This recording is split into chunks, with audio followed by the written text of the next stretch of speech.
My boyfriend has been living a double life and now I'm friends with his wife. I've been dating Marcus for 8 months and he told me he was divorced with shared custody of his daughter Emma.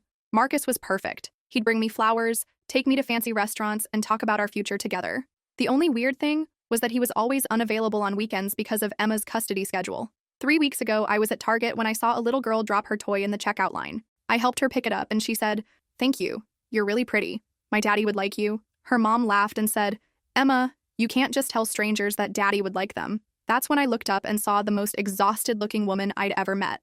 We started talking in line, and I learned her name was Sarah. She was a single mom struggling to balance work and raising Emma alone. Her ex-husband traveled constantly for work and rarely helped with their daughter. Something about Sarah felt familiar, but I couldn't place it. We exchanged numbers and started texting about mom life versus single life. She became my closest friend over the next few weeks. Sarah would vent about her deadbeat ex who promised to take Emma on weekends but always canceled last minute.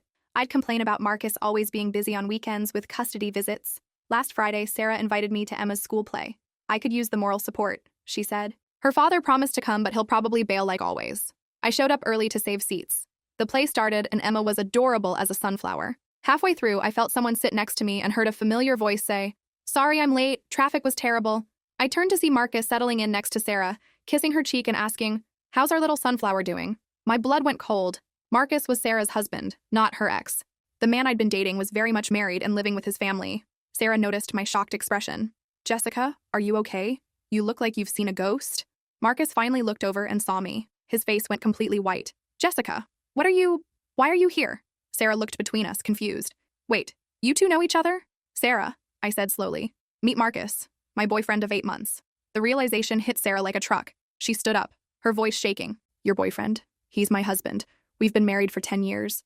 Marcus tried to stammer out explanations, but Sarah and I just stared at each other. Then something clicked, and we both started laughing. Not happy laughing, but the kind of hysterical laughter that comes when your world completely falls apart. "So," Sarah said loudly enough for the whole auditorium to hear, "my husband has been cheating on me with my best friend, and my best friend has been dating my supposedly divorced husband." Marcus looked around at all the staring parents and teachers. "Can we please discuss this privately?" "No," Sarah and I said in unison. I pulled out my phone and started reading his text messages out loud. Here's the one where he told me he loved me, and here's where he said he wanted to move in together. Sarah grabbed her phone. "And here's where he told me he was working late all those nights he was with you." Emma finished her performance and ran over to us. "Mommy, Daddy, did you see me?" Marcus reached for his daughter, but Sarah stepped between them. "Daddy has some things to explain, sweetheart." 2 weeks later, Sarah filed for divorce. I helped her move Marcus's stuff out of their house. We found love letters he'd written to 3 other women. Marcus lost his wife, his daughter's respect, and his house. Sarah and I kept our friendship and gained each other's trust. Sometimes the best revenge is just letting a cheater destroy himself.